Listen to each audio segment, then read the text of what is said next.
ખૂબ હસવું આવે છે અને દયા પણ આવે છે. ઘણા લોકો પોતાના બાળકના કરિયર વિશે, એમની કારકિર્દી વિશે પોતાના પડોશીને પૂછે છે.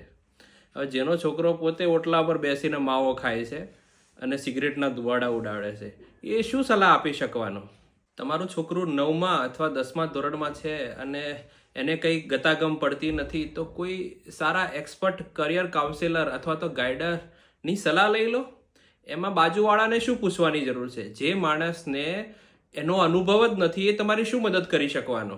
માની લો જે માણસ 15 વર્ષ, 20 વર્ષ, 25 વર્ષથી આ ફિલ્ડમાં છે, જેને જોબ માર્કેટનો અનુભવ છે, કરિયર કાઉન્સેલિંગનો અનુભવ છે, એને તમારે પૂછવું જોઈએ. અને આના કરતોય સરળ ભાષામાં કહું તો તમારે એ માણસને પૂછવું જોઈએ જેને અગાઉ આ કામ કરી ચૂક્યું છે.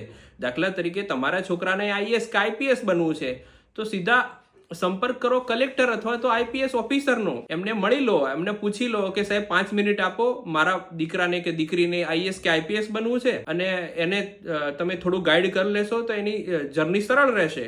આનાથી વિશેષ છે શું?